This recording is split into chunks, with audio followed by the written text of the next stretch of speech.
tingkatkan tekad kuatkan hati. Negeri ini memanggilmu kawan, belajar bergerak berbagi untuk negeri. Guru penggerak majukan pendidikan, guru penggerak menghamba pada murid, kreatif rancang pembelajaran, hargai potensi. Waalaikumsalam warahmatullahi wabarakatuh. Alhamdulillahirabbil alamin wassalatu wassalamu ala asyrofil anbiya'i wal mursalin sayyidina wa maulana Muhammadin wa ala alihi wa sahbihi ajma'in. Yang kami hormati kepala sekolah SD, SMP, Sedengkang, khususnya yang kami hormati Bapak dan Ibu, rekan-rekan hadir seluruh operator. Pada pagi hari ini kita mengucapkan puji serta syukur kehadirat Allah Subhanahu wa taala yang mana kita masih diberikan kesehatan, kesempatan sehingga kita bisa berkumpul berdoa yang berbahagia. Kesempatan pula kita mengucapkan salawat serta salam kepada junjungan alam yang Nabi besar Muhammad sallallahu alaihi wasallam dengan mengucapkan Allahumma sholli ala Muhammad wa ala ali Muhammad. Mudah-mudahan di akhir kita mendapatkan. Baiklah, kami sebagai moderator akan membacakan susunan acara pada aksi nyata modul 1 ya, budaya positif, yaitu menyebarkan pemahaman dan pengalaman penerapan budaya positif ya. Jadi sebagai pembukaan yang kita anggap sudah berlangsung, seterusnya yaitu kata sambutan dari kepala sekolah. Kepada kepala sekolah disilakan.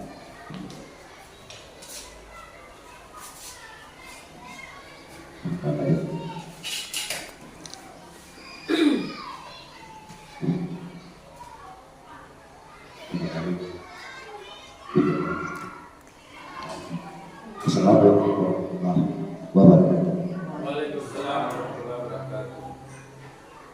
Tumpang salam kepada jajaran Bapak. Pada kesempatan ini saya guru kepala sekolah kepada Bapak Ibu majelis guru yang ada di SD Pelosok 04 Cikarang. Semoga sekolah ini dengan adanya calon guru bergerak, kita akan lebih maju dibanding daripada sebelum-sebelumnya. Itu harapan kita semua, terutama harapan kita sebagai guru. Kita dibanding di kehidupan ini, tidak ada beberapa sekolah yang telah dahulu seperti guru di Pelosok di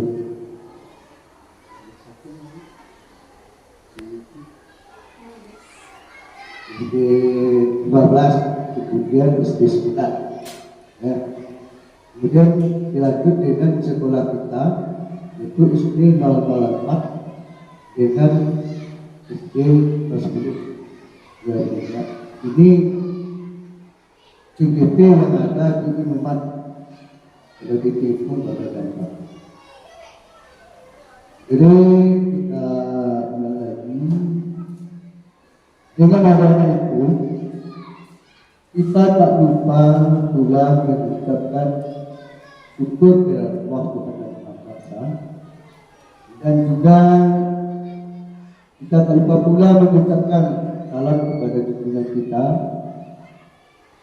yang membawa kita dari alam kegelapan yang berilmu ketika sekarang ada.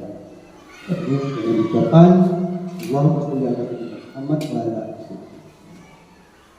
ala kepada Bapak Ibu sekalian, terutama guru SDN 04 Cikarang, dengan adanya guru kita yang telah melalui proses guru calon penggerak. Ini disingkat dengan DPP. Mudah-mudahan ke depannya Bapak Ibu sekalian menyusul ini dengan bimbingannya, dan kita harus selalu bertanya, karena kita itu tidak semuanya sempurna, terutama saya. Semakin hari semakin berkurang tangkapan dan tangkapan. Ini pertama mungkin faktor umur. Kalau di umur sebenarnya saya sudah masuk beliau, tapi karena di jasanya juga ya panjang daripada. Jadi harapan kepada ibu sekalian, adapun hari ini oleh penggerak kita calon mudah-mudahan dari seluruh penggerak. Nah, karena proses yang ibu lalui harus dengan bersabar dan laksanakan dengan sebaik hati, mungkin sampai akhir bulan 10. Nah, jadi mulai kemarin tuh dari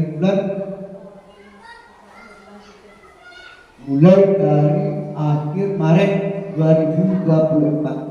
Sekarang tiba-tiba saatnya itu presentasi daripada kepada kita aksi nyata untuk 14 budaya positif menyebarkan pemahaman dan pengalaman penerapan budaya positif. Yang positif kenapa Jadi yang akan disampaikan oleh ibu kita calon guru penggerak di sekolah kita yaitu oleh ibu Tati Yonisa SPDSD, calon guru penggerak angkatan 10 Kabupaten Banjar Tinggi. Alhamdulillah ini sudah 4 orang. Sudah 4 orang pengumuman.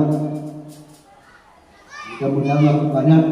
Terutama saya berharap tidak di guru sekolah lain, harus guru di sekolah itu guru penggerak semua, yaitu PKK maupun PNS-nya. Terutama Pak Rido di olahraga ini dengan kalah sama Bapak yang di 09 kan, ya Pak Rido. Jadi berguna kan. Jadi untuk itu kepada Bapak Ibu sekalian, marilah kita dengarkan presentasi daripada Ibu CDP kita akan dulu, yaitu Ibu Tati.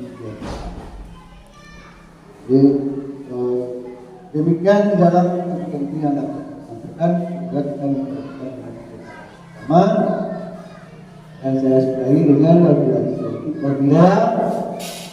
Assalamualaikum warahmatullahi wabarakatuh. Terima kasih kita ucapkan kepada kepala sekolah telah memberikan sambutan, dan depan kita semua menjadi calon guru penggerak atau guru penggerak semua. Cara selanjutnya itu acara inti, yaitu pemaparan atau presentasi dari Ibu kita, yaitu Bu Safiarita, tentang aksi modo nyata 1.4 budaya positif. Kepada Bu Safiarita, silakan.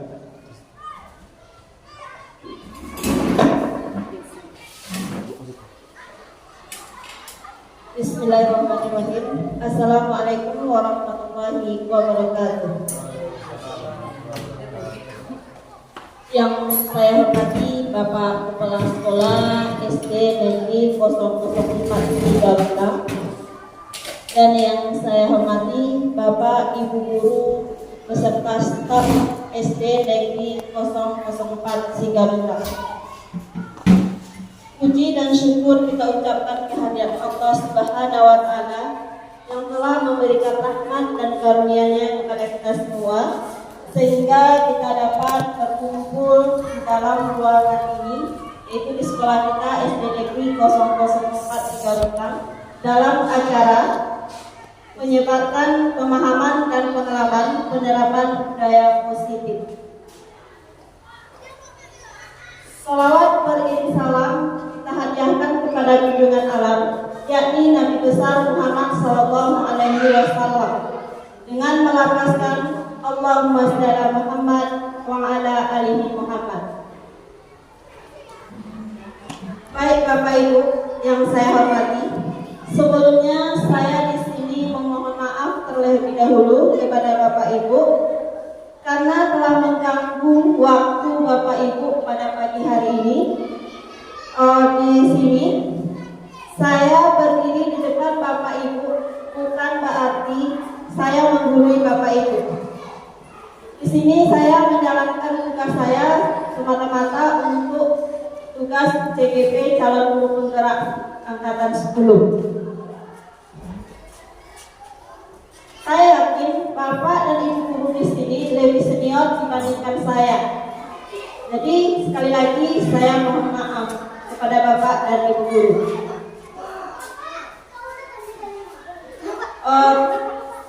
Tak lupa pula saya ucapkan terima kasih kepada Bapak Guru SD Negeri 004 Sigarutang, terutama kepala sekolah saya, karena telah memberikan izin kepada saya untuk mengikuti calon guru penggerak angkatan 10 ini. Karena berkat dukungan dari kepala sekolah dan Bapak Ibu guru dan doanya, saya sudah berada di tahap ini, yaitu saya sudah menyelesaikan modul 1, di mana Bapak Ibu modul 1 ini terdiri dari 4 sub. Sub yang pertama adalah modul 1.1, yaitu tentang filosofi Ki Hajar Dewantara. Dan modul sub yang keduanya adalah 1.2 tentang nilai dan peran guru penggerak. Sub yang ketiga adalah yaitu 1.3 visi guru penggerak. 1.4 tentang budaya positif. Di akhir modul 1, saya sebagai CGP dari Kabupaten Kuantan ini diminta untuk menyampaikan, yaitu menyebarkan pemahaman dan pengalaman penerapan budaya positif. Baik Bapak Ibu, sekali lagi saya ucapkan selamat datang para guru hebat semuanya. Mari kita bekerja sama, berkolaborasi, saling mendukung demi mewujudkan disiplin positif di sekolah kita yang tercinta ini. Di sini Bapak Ibu ada konsep model budaya positif. Di sini ada konsep model budaya positif. Itu yang pertama adalah paradigma, perubahan paradigma belajar. Yang kedua, disiplin positif. Yang ketiga, kebutuhan dasar manusia. Yang keempat, motivasi perilaku manusia. Yang kelima, posisi kontrol restitusi. Keenam, keyakinan kelas. Terakhir, step 3 restitusi. Di mana ini nanti Bapak Ibu akan saya jelaskan satu persatu. Baik Bapak Ibu, kita masuk yang pertama tentang pembelajaran dengan menggunakan paradigma baru. Di mana pembelajaran dengan paradigma baru dirancang berdasarkan prinsip pembelajaran yang berreferensial, sehingga setiap siswa sesuai dengan kebutuhan dari tahap perkembangan untuk mewujudkan profil belajar Pancasila. Nah, mungkin Bapak Ibu kelas 1 dengan kelas 4, di mana kita di sini di sekolah kita ini sudah melaksanakan yang namanya kurikulum merdeka. Nah, mungkin Bapak Ibu di sini sudah lebih paham dari saya tentang profil belajar Pancasila. Apa saja Bapak Ibu yang belajar profil Pancasila? Iya, benar, beriman dan bertakwa terhadap Tuhan Yang Maha Esa. Yang keduanya, kebinekaan global, Ibu Heria. Yang ketiga,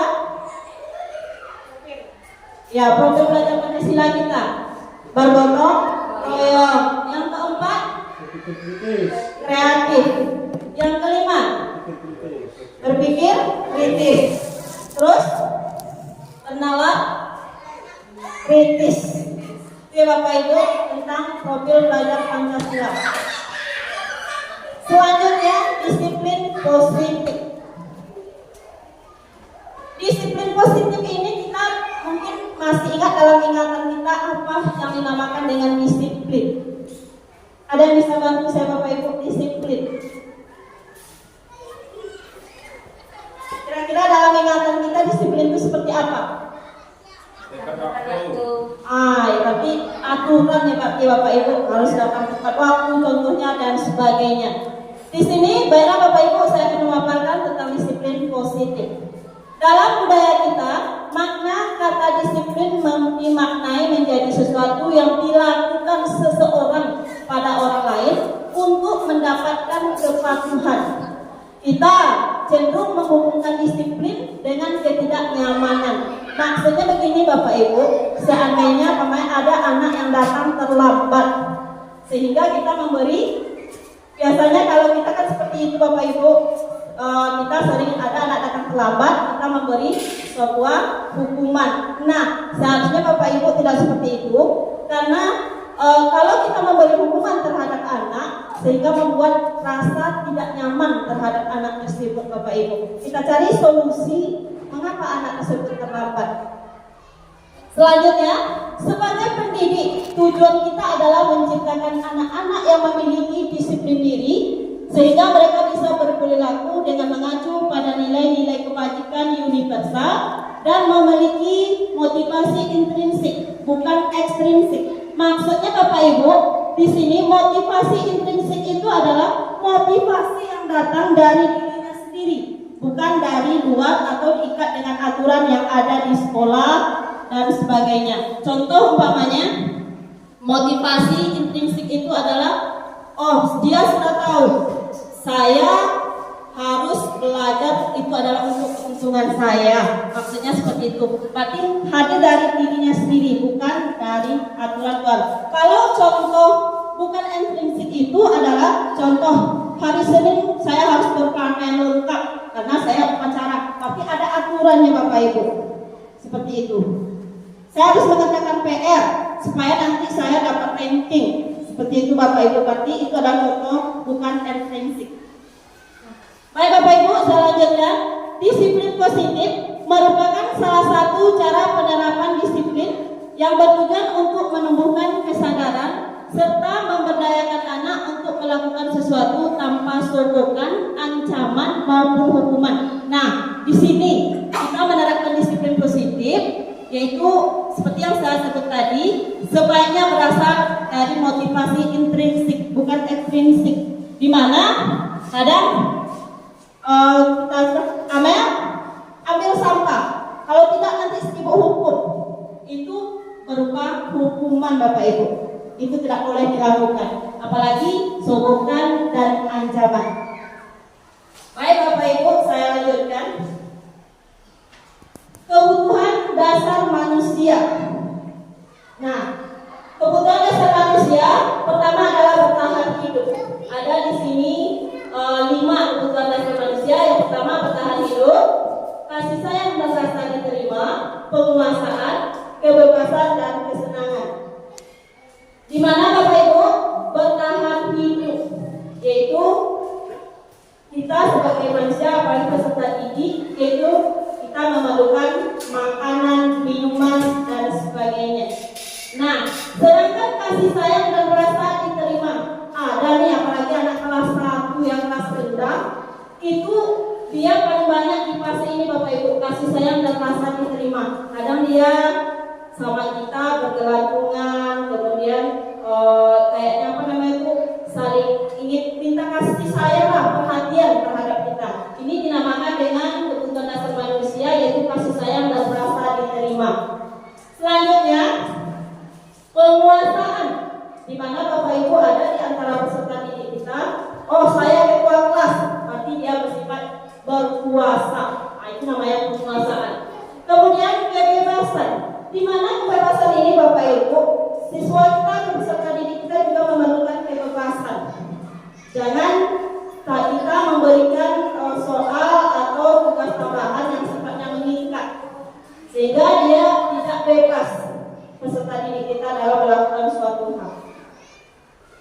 Baik Bapak Ibu, selanjutnya kebutuhan dasar manusia adalah kesenangan. Nah, sebaiknya kita mengajar peserta didik kita bagaimana dia belajar dalam hal menyenangkan.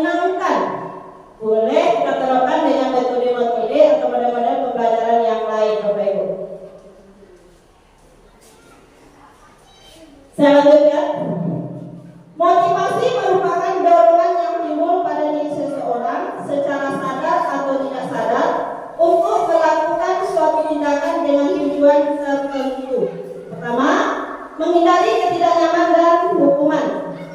Murid melakukan disiplin diri karena ia takut dihukum.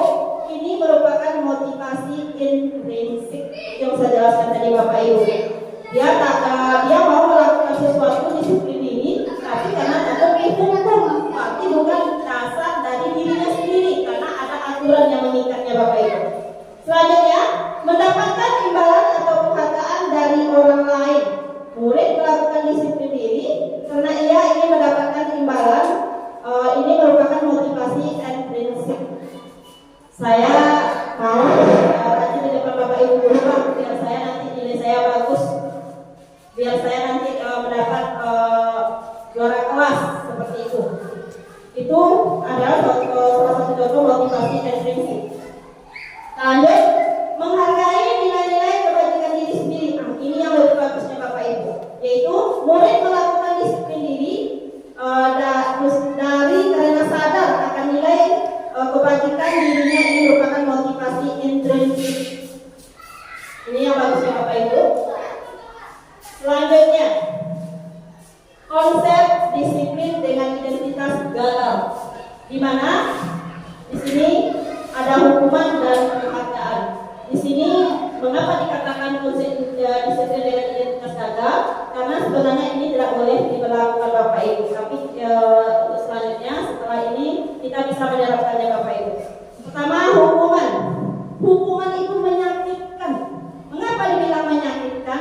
Contoh, diri kita saja dulu, gak usah beserta diri kita. Kalau kita dapat hukuman, bagaimana perasaan kita? Seperti itu Bapak Ibu. Tidak nyaman. Kalau sudah dapat hukuman, jelas kita tidak nyaman. Apalagi peserta didik, malulah terhadap kawan dan temannya yang lain. Kemudian murid takut karena mungkin setelah diberi hukuman oleh bapak gurunya, dia merasa takut Bapak Ibu terhadap guru tersebut.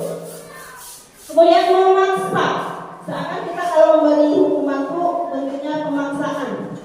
Kemudian murid menyembunyikan kesalahan karena takut mendapat hukuman, jadi kesalahannya disembunyikan sehingga bersifat anak tidak jujur Bapak Ibu.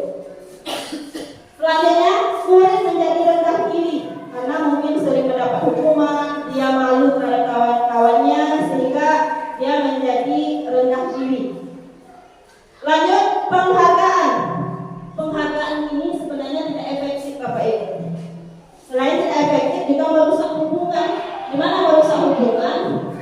Loh, nilai ulangan dia sama saya, kata peserta didik kita, kemarin sama.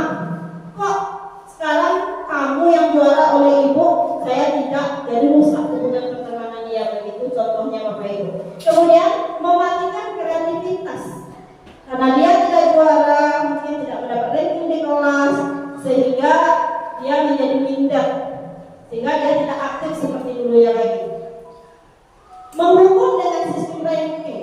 Ini seharusnya Bapak Ibu tidak boleh kita berikan ranking terhadap anak, karena semua anak itu berkualitas, ada minat dan bakatnya masing-masing.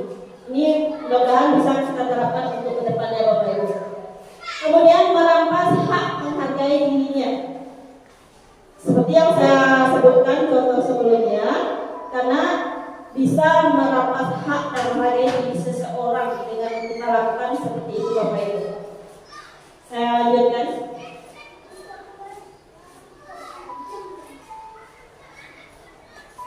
Nah, di sini Bapak Ibu ada perbedaan contoh kasus siswa yang tidak mengerjakan PR.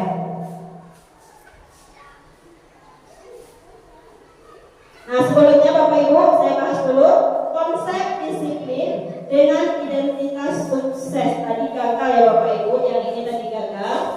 Ini identitas gagal. Sekarang kita bahas konsep disiplin dengan identitas sukses, di mana konsekuensi pertama penguatan jangka pendek.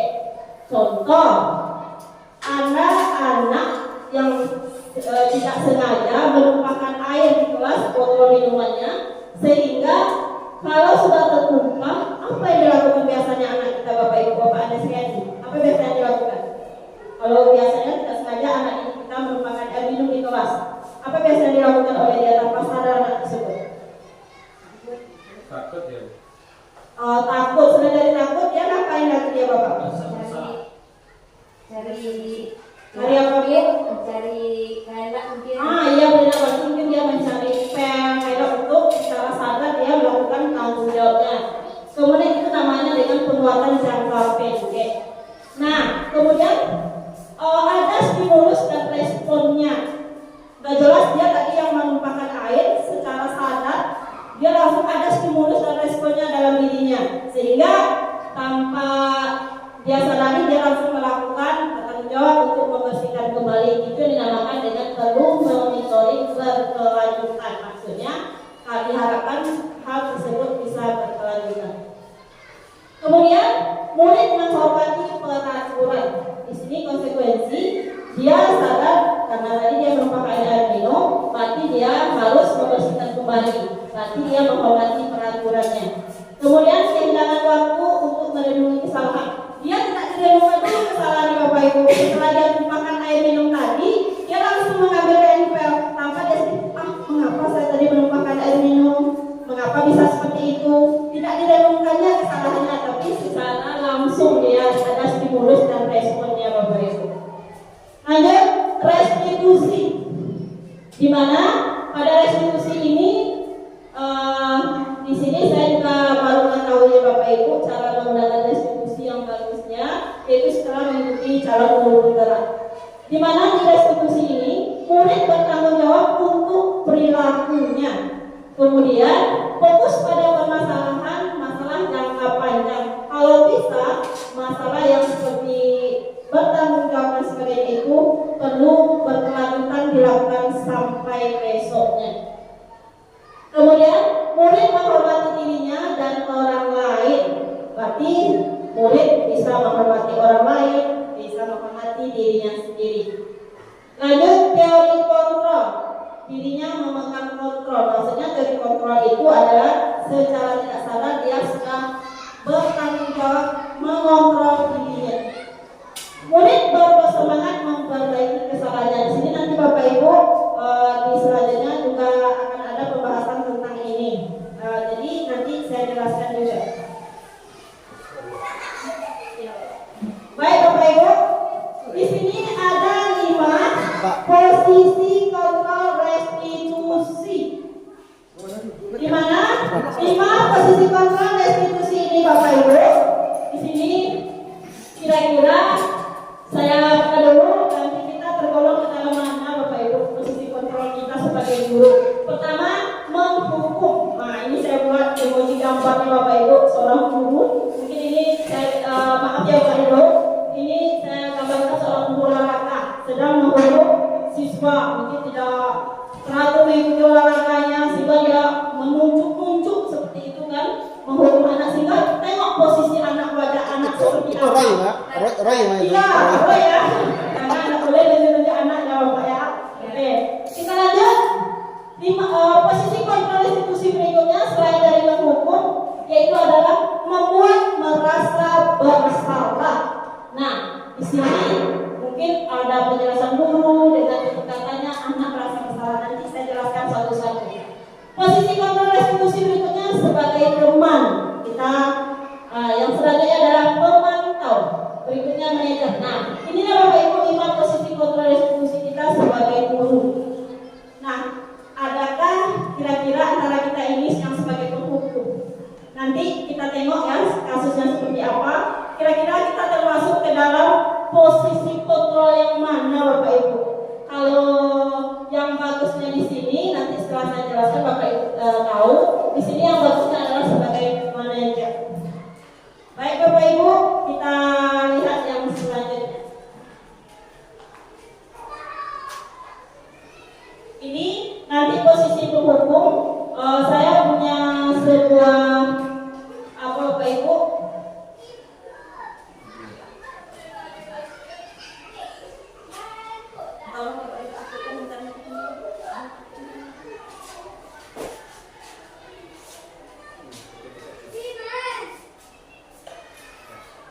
Kak, IQ tu Kak, IQ 17 tu Kak.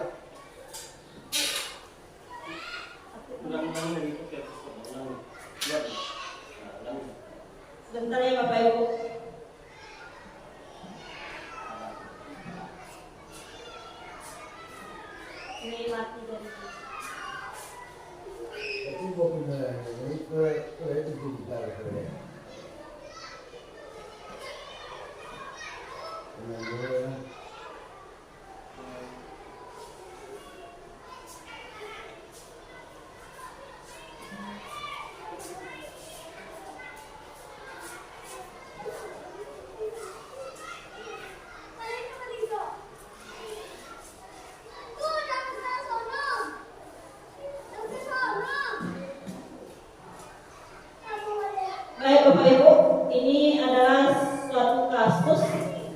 sifatnya menghukum. Posisi kontrol ini posisi manajer dalam menghadapi masalah tersebut. Nah, ini posisi menghukumnya Bapak Ibu.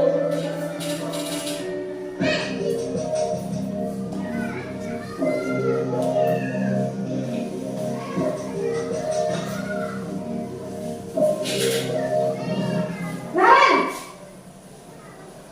sini kamu. Selamat pagi Bu. Selalu terlambat. Kamu deh pasti terlambat. Maaf Bu, saya Apa? Apa coba? Alasan kamu apa lagi? Kapan sih kamu tidak terlambat? Malas sekali ya kamu jadi anak. saya Dasar pemalas. Gak kapok-kapok sih kamu. Sudah berapa kali terlambat? Sana, kamu keliling lapangan basket 2 kali. kenapa saya harus keliling lapangan basket Bu? Kenapa? Kamu nolak ibu. Berani-beraninya jawab. Sudah terlambat, masih berani jawab pula. Sekarang, keliling lapangan basket 5 kali sekalian. Biar kapok. Cepat. Pergi sana ke lapangan basket. Posisi hukum biasanya berbicara. Itu Bapak Ibu posisi guru sebagai seorang penghukum. Mudah-mudahan kita di sini akan termasuk seperti itu ya Bapak Ibu ya. Mudah-mudahan kita bisa memberikan yang terbaik kepada peserta didik kita. Nah, itu salah satu contoh sebuah kasus atau video seorang guru sebagai penghukum. Baik Bapak Ibu, di mana posisi penghukum ini? Seperti yang Bapak Ibu tentu tadi, yaitu menghardik bahasanya Bapak Ibu. Menghardik itu membentak bahasanya, dan membentak dia dengan suara kasar seperti itu. Kemudian menunjuk anak. Kemudian hukumannya ada verbal atau fisik yang dilakukan Bapak Ibu. Seperti itu posisi hukum. Kemudian dampak posisi penghukum ini, murid menjadi pendendam. Di mana contoh seperti kamu keliling lapangan sampai besok dia besarnya Bapak Ibu dia akan ingat saya kemarin waktu sekolah SD dengan bapak atau ibu tersebut saya dihukum mengelilingi lapangan, sehingga ingatan anak berjangka panjang mengingatnya Bapak Ibu. Jadi dia selalu ingat dengan apa yang kita lakukan sehingga dia menjadi seorang pendendam Bapak Ibu. Nah, selanjutnya dia tidak akan menyukai guru atau mata pelajaran yang diampun. Contoh, siapa guru yang membuat dia dihukum, dia tidak akan menyukainya Bapak Ibu. Seperti itu. Posisi seorang penghukum. Nah, saya harap sekali lagi, mudah-mudahan kita sebagai bapak guru yang hebat di sini, termasuk juga saya Bapak Ibu, untuk kedepannya kita tidak ada lagi di posisi seorang penghukum ini Bapak Ibu. Saya lanjutkan. Yang kedua, posisi membuat merasa bersalah. Saya juga ada videonya dari sekretaris diskusinya Bapak Ibu.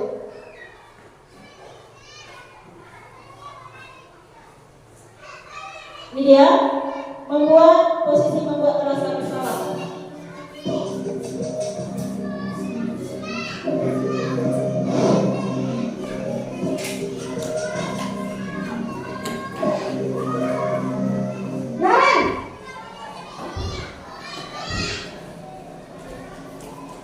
Selamat pagi Bu.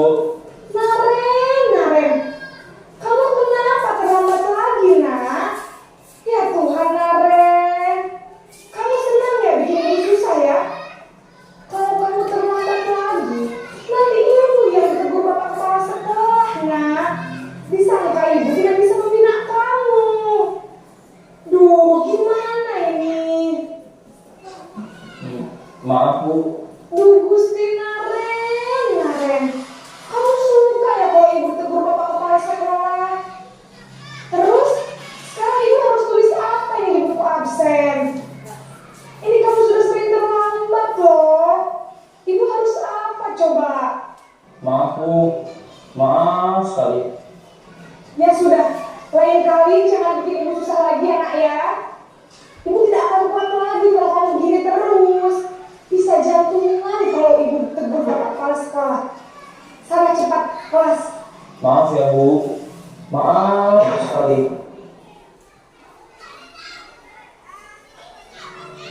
pembuat. Nah ini Bapak Ibu tentang posisi kontrol seorang guru membuat merasa bersalah. Nah bahasanya agak beda dari yang video yang tadi ya Bapak Ibu. Dimana bahasanya mungkin agak lebih ramah, tetapi menusuk bahasanya yang seperti itu. Dia rasanya menyalahkan intinya juga menyalahkan siswa peserta didik dengan bahasanya saya kena marah oleh bapak kepala sekolah seperti itu terhadapnya. Dimana posisi membuat merasa bersalah ini Bapak Ibu, suara cenderung melembut, tenang, namun kata-katanya menyalahkan murid. Nah, dimana guru menyatakan hal-hal yang merasa kesalahan ada pada murid semuanya Bapak Ibu, dengan membuat guru seakan-akan menderita seperti itu kalau posisi membuat merasa bersalah. Kemudian dampak posisi merasa bersalah ini, membuat merasa bersalah ini, yaitu membuat murid merasa bersalah, di mana dinamakan di sini Bapak Ibu namanya identitas gagal. Kemudian rendah diri dan menerima dari lingkungan. Seperti itu Bapak Ibu. Saya lanjut. Video berikutnya. Posisi kontrol berikutnya, posisi sebagai teman. Di sini saya juga ada videonya Bapak Ibu, saya lanjutkan.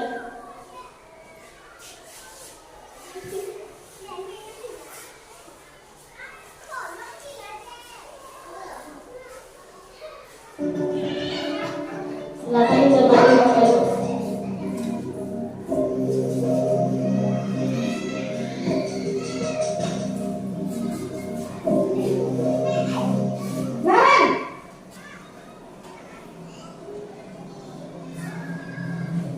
Selamat pagi Bu.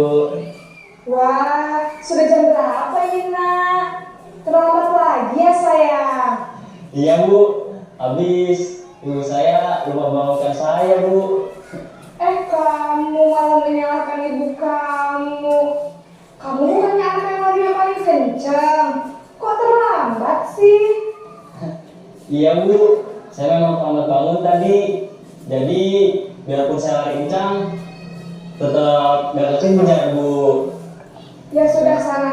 Nanti lain kali larinya lebih kencang lagi ya. Biar gak terlambat lagi. Bikin seneng ibu demi ibu. Bisa kan? Bisa lah Bu. Ya sudah sana masuk kelas. Ibu beresin urusan absen kamu. Kamu ini ada-ada saja. Itu beliau sebagai teman Bapak Ibu. Dia ada mungkin kalimatnya seperti bercanda dan sebagainya. Di sini posisi teman seperti yang kita tonton di video tadi, suara guru agak ramah. Kemudian cenderung bersenang-senang untuk menghangatkan suasana. Nah, apa dampaknya? Dampak sebagai posisi teman ini, murid akan bergantung pada satu orang Bapak Ibu seperti itu. Kemudian itu faktor ketergantungan batin. Kemudian ada juga posisi teman ini bagus juga, tapi ada negatifnya yaitu faktor ketergantungan. Kemudian murid tidak mandiri dan tidak bisa berpikir untuk diri sendiri. Jadi kalau kita terapkan posisi teman ini, murid tidak menjadi seorang yang mandiri. Seperti itu Bapak Ibu. Baik, saya lanjutkan. Kita tonton lagi video berikutnya. Posisi sebagai pemantau.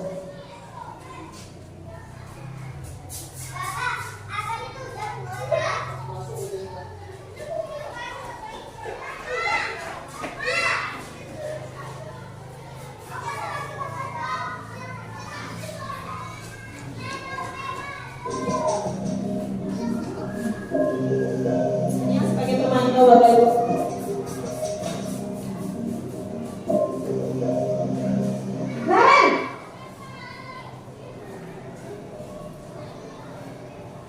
Selamat pagi Bu.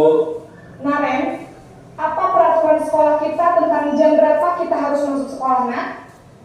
Kita harus di sekolah jam 7 Bu. Iya betul, sekarang sudah jam 7.20. Naren sudah tahu konsekuensinya jika terlambat hadir.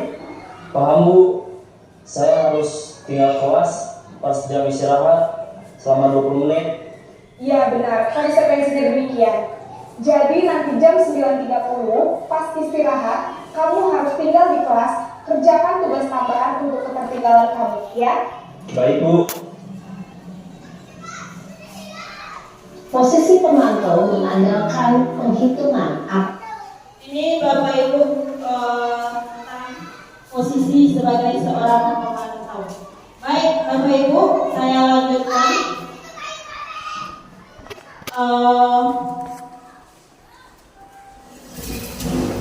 Posisi pemantau atau monitor, di mana seorang guru pemantau bersuara datar, tidak emosional, tidak bersama gurau atau menggunakan suara tinggi. Kemudian tercipta identitas diri positif atau berhasil.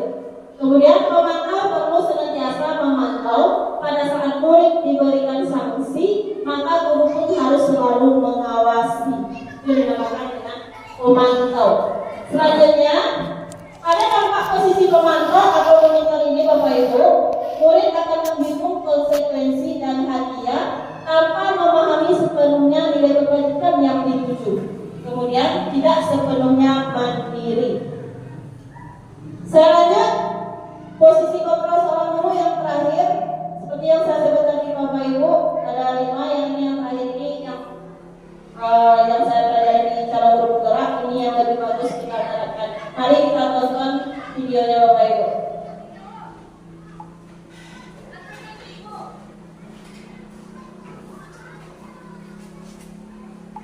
Ini dia videonya posisi sebagai seorang manajer.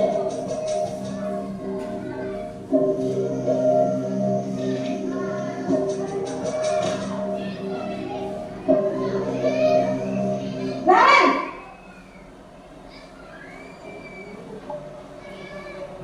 Selamat pagi, Bu. Selamat pagi, Naren. Maaf, Bu. Saya terlambat. Iya, sekolah masuknya jam 7, sekarang sudah jam 7.20. Jadi sekarang bagaimana ini, Naren? Maaf, Bu. Saya lupa start alarm saya semalam. Baiklah, menurut kamu, keyakinan sekolah yang mana yang perlu kamu tingkatkan? Menghargai diri sendiri dan orang lain mungkin ya, Bu. Setuju. Jadi, apakah Naren meyakini prinsip saling menghormati tersebut? Iya, Bu. Saya meyakininya. Apakah Naren bersedia memperbaiki masalah keterlambatan ini? Bersedia, Bu. Bagaimana kamu akan memperbaiki masalah keterlambatan ini? Saya akan coba untuk tidak lupa menyetel alarm saya, Bu.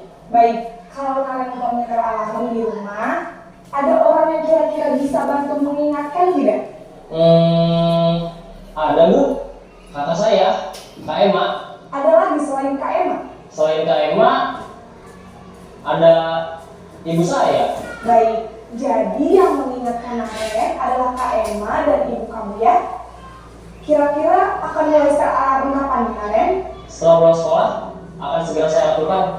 Baik, jadi Naren akan setel alarm untuk bangun besok pagi dan akan diingatkan oleh kakak dan ibunda Naren ya. Ada lagi yang mungkin perlu dilakukan, Naren, agar tidak terlambat bangun lagi. Tidak ada, Bu. Baik, Naren, terima kasih untuk kerjasama kamu. Sekarang kamu harus kembali ke kelas untuk belajar. Baik, Bu. Terima kasih. Ini Bapak Ibu posisi seorang guru supervisor. Ini sebaiknya yang dilakukan seorang guru untuk kedepannya. Nah, saya jujur Bapak Ibu, saya sendiri belum termasuk pada posisi ini. Karena setelah saya mempelajari CGP, saya baru sadar ternyata banyak kesalahan yang saya buat selama ini sebagai seorang guru terhadap peserta didik saya. Mungkin salah satunya pernah saya melakukan sebagai posisi seorang guru. Padahal itu sangat dihindari. Nah, pada posisi seorang manajer ini, kita harus dulu menstabilkan identitas. Kita tanyakan masalah anak, mengapa dia datang terlambat dan masalah lain sebagainya kita tanyakan dulu. Kemudian kita menanyakan keyakinan kelas yang kita buat. Kemudian baru nanti kita tanya solusi apa yang akan dilakukan oleh peserta didik kita. Seperti itu Bapak Ibu. Saya lanjut. Posisi manajer, seorang manajer netral, tidak emosional, tidak terlalu ramah, dan tidak pernah di mana tercipta identitas positif atau berhasil. Guru akan dengan tulus mengajukan pertanyaan-pertanyaan bermakna agar membuka pikiran murid. Guru membimbing murid untuk memecahkan masalahnya secara mandiri, ya. Di mana dampak posisi belajar ini Bapak Ibu, murid mandiri, kemudian percaya diri dan dapat memecahkan masalahnya sendiri. Saya lanjut. Di sini sebenarnya keyakinan kelas ini juga bisa kita buat di kelas-kelas kita Bapak Ibu, tentang keyakinan kelas atau kesepakatan kelas kita. Nah, pertanyaannya, saya buat sini ada pertanyaan romantik. Mengapa keyakinan kelas? Mengapa tidak peraturan kelas saja? Kira-kira bisa nggak Bapak Ibu membantu saya? Mengapa keyakinan kelas atau tidak peraturan kelas saja? Karena kalau peraturan ini sifatnya adalah mengikat. Betul Bapak Ibu jawabannya. Kalau keyakinan kelas berarti kita sudah apa tadi? Memberikan kesepakatan atau kesadaran bersama-sama kita melakukan kalau kesepakatan, sedangkan peraturan hanya dibuat oleh aturan yang mengikat, makanya dipilih keyakinan kelas. Baik Bapak Ibu, mengapa kita memiliki peraturan tentang penggunaan helm pada saat mengendarai kendaraan roda 2 atau motor? Mengapa kita menggunakan helm? Ya, bagi Bapak Ibu yang jauh dari Pak Ido, mengapa kita menggunakan helm kalau menggunakan kereta roda 2 Pak Ido? Untuk apa kira-kira? Untuk mengantisipasi kecelakaan. Iya, berarti intinya untuk mengantisipasi dalam kecelakaan, berarti intinya keselamatan bagi ya Pak Ido ya. Betul sekali. Lanjut pertanyaan yang kedua, mengapa kita memiliki peraturan tentang penggunaan masker dan mencuci tangan setiap saat? Apa tujuannya Bapak Ibu? Berarti menghindari kuman dan penyakit. Berarti tujuannya untuk apa itu? Untuk kesehatan, ya, untuk kesehatan. Nah, seperti itu Bapak Ibu. Berarti ada tujuannya kita kan, seperti itu juga keyakinan kelas. Lanjut.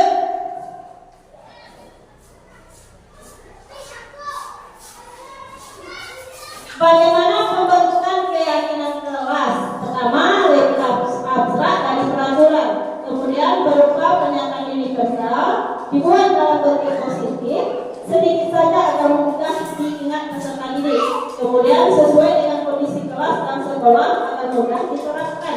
Kemudian semua warga kelas atau sekolah dilibatkan saat membuatnya Bapak Ibu. Berarti contoh kelas 4, berarti semua warga kelas 4 dilibatkan dalam membuat kesepakatan kelas atau keyakinan kelas kita. Baik Bapak Ibu, saya lanjut. Di sini ada yang namanya segitiga restitusi yang telah Bapak Ibu tonton tadi pada video kasus Nafen tadi. Di sini kita Bapak Ibu mempelajarinya, yaitu segitiga restitusi. Di mana segitiga restitusi ini yang pertama adalah menstabilkan identitas. Kita stabilkan dulu identitasnya, masalahnya apa anak tersebut, mengapa melakukan hal tersebut. Setelah itu, setelah kita semua melakukan hal terbaik yang bisa kita lakukan, baru kita masuk kepada validasi tindakan yang salah. Apa tindakan yang salah dari peserta didik kita?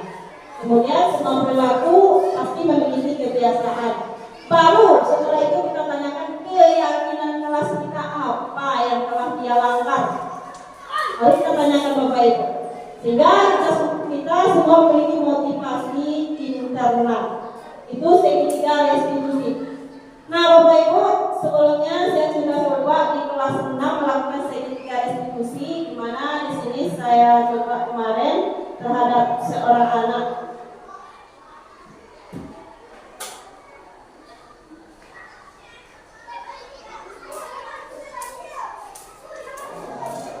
Lara, itu ternyata pelaporan dari kelas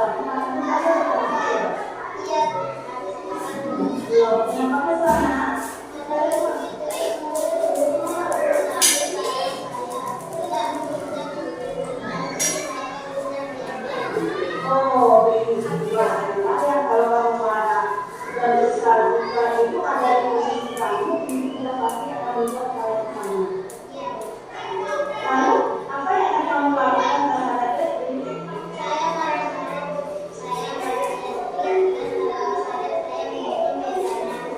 Oh begitu. Tapi kamu untuk seperti itu pasti ada alasannya kan?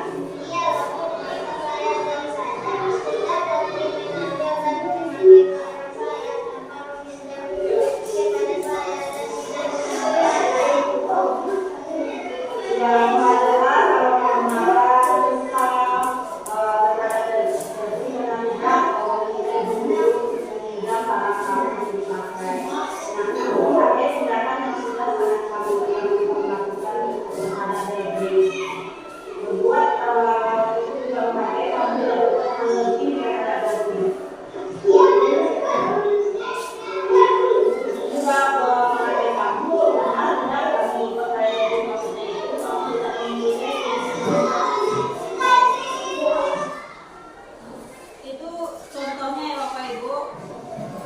Clara itu tadi dapat laporan dari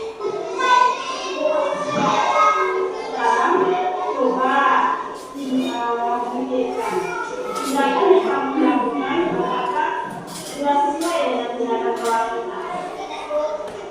Menurut kamu yang apa yang sudah kamu lakukan?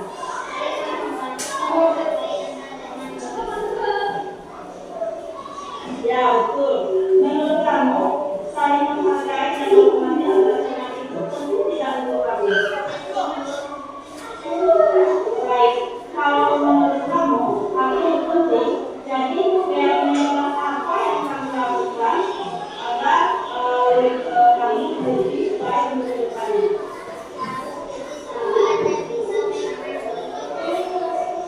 Kamu bersedia memberi hal itu? Apa yang akan kamu lakukan untuk memperbaiki kesalahan ini?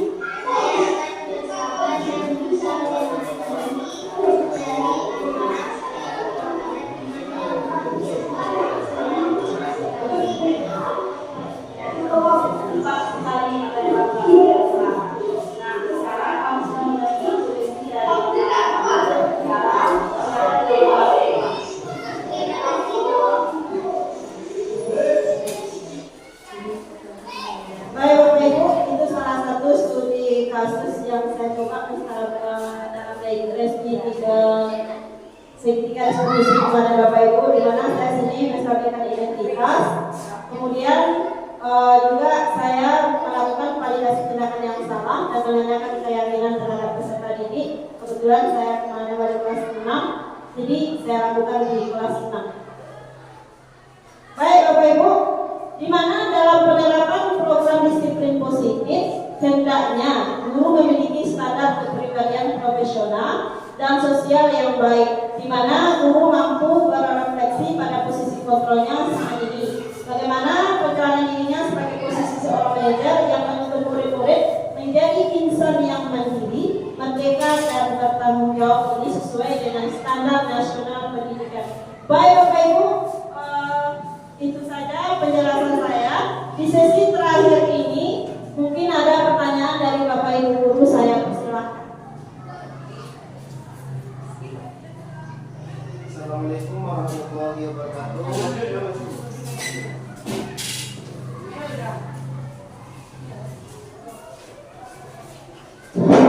Assalamualaikum warahmatullahi wabarakatuh. Baiklah, nama saya Ridwan Jokan, saya dari Guru Jokan SD Sidrap. Di sini yang mau saya tanyakan kepada Sakti, yang mana tadi ketika cara kita mendidik anak ada larangan untuk memberikan hukuman kepada anak. Jadi bagaimana saran dari ibu kalau anak itu sudah berkali-kali kita ingatkan tapi tetap berulang lagi?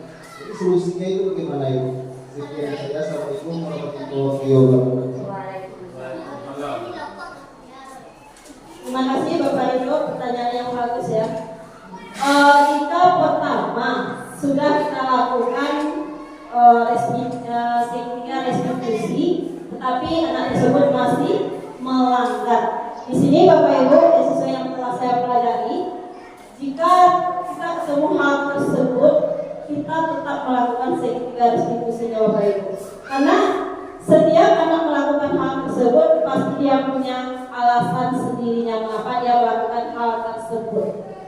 Nah, jadi kita stabilkan lagi identitasnya, tetapi dengan konsekuensi, bukan maksudnya konsekuensi bukan menghukum ya Bapak Ibu, sesuai dengan keyakinan kelas kita. Kita ingatkan kembali peserta didik kita. Kita beri dia motivasi intrinsik dari dirinya. Bagaimana agar kesadarannya itu timbul dari dirinya sendiri untuk tidak melakukan kesalahan lagi yang berulang-ulang yang dia lakukan Bapak Ibu. Kalau dia tidak sadar berarti itu bukan dari motivasi intrinsik dan ekstrinsiknya, karena mungkin ada di antara peserta didik ini yang melakukan tersebut ada alasan-alasan tertentu, jadi perlu kita lakukan segitiga restitusi lagi. Itu yang bisa saya jawab Bapak Ridho. Terima kasih. Ada lagi pertanyaan yang lain Bapak Ibu ya?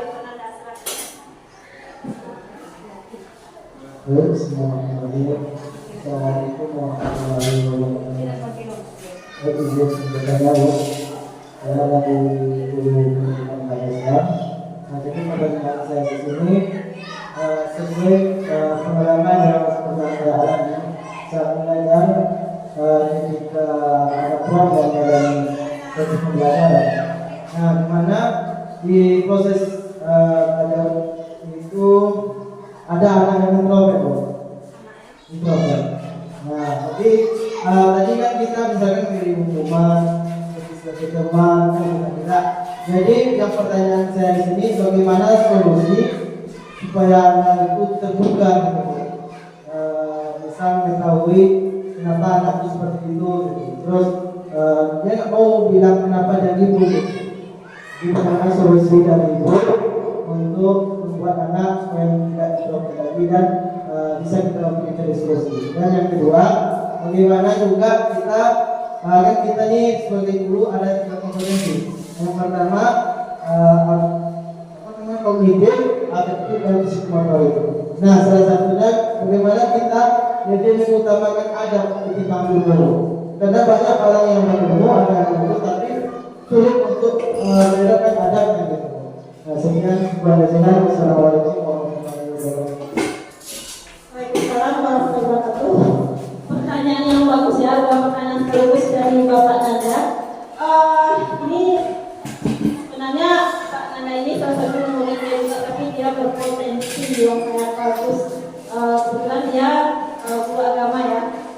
Baik, saya coba ya Pak Nanda untuk menjawab pertanyaan dari Bapak Nanda. Pertama, bagaimana cara mengatasi murid yang introvert. Nah, tadi saya sudah coba menayangkan video posisi kontrol seorang guru. Nah, dari situ kita bisa Bapak posisi mana yang seharusnya kita terapkan terhadap anak yang seperti itu. Nah, dari 5 posisi tadi, yang paling bagus itu adalah posisi sebagai seorang manajer. Nah, bagaimana posisi seorang manajer? Kita tentu harus berkata lembut terhadap anak. Kita cari solusinya. Mengapa karena mencari solusi itu bukan dari peserta didik atau siswa, tapi dari diri kita Bapak Ibu. Kita cari solusinya bersama, juga melibatkan anak. Mengapa dia seperti itu? Berarti kita secara one by one. Seperti itu Bapak. Itu mencari solusi terhadap anak tersebut. Itu yang kita dapat. Kemudian untuk pertanyaan yang kedua, kita seperti yang Bapak Nanda bilang tadi, afektif, psikomotor, ya kognitif. Pertanyaannya, ya bagaimana sikap anak itu kadang banyak sekarang yang kita tengok yang tidak ada adab dan akhlaknya lagi. Nah, ini tugas kita ya Bapak Ibu. Bagaimana supaya adab anak itu baik. Nah, pada kurikulum KTK yang dirancang oleh pemerintah kita, pendidikan nasional kita, yaitu kurikulum KTK yang saya nyatakan pertama tadi pada paradigma baru, yaitu profil pelajar Pancasila. Disitulah kita fungsi kita sebagai guru. Nah, semuanya di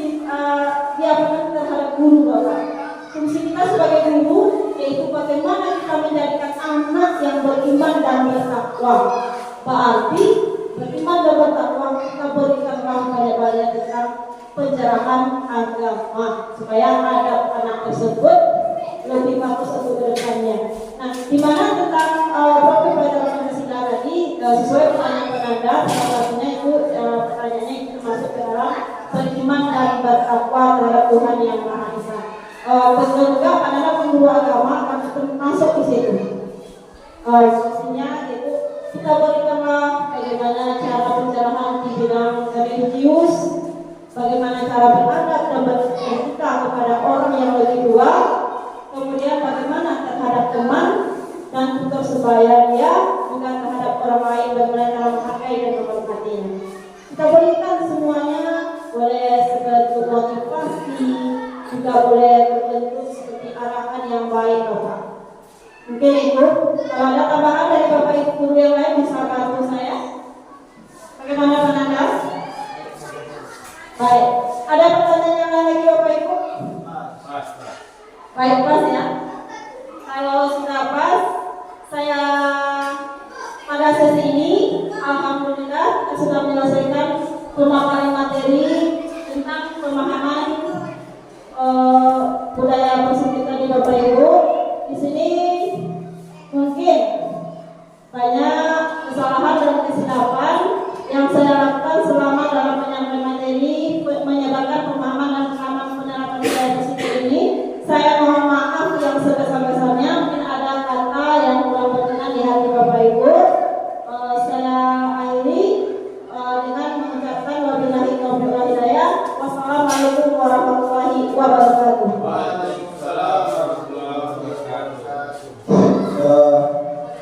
Terima kasih kepada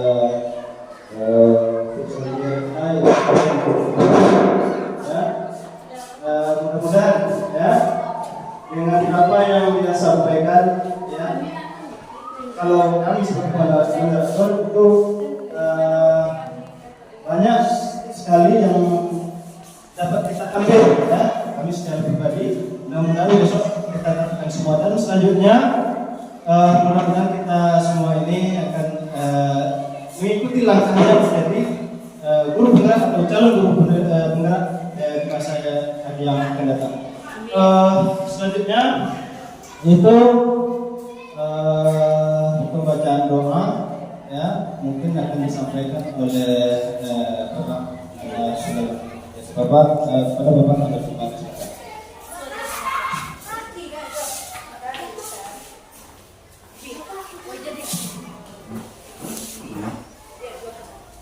Bismillahirrahmanirrahim. Assalamualaikum warahmatullahi wabarakatuh.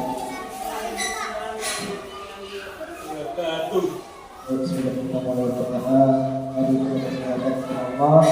Mudah-mudahan Ibu cantik kedepannya mudah-mudahan dan insyaallah sesuai apa yang dibutuhkan dan diinginkan dilaksanakan oleh Allah Subhanahu wa taala. Amin.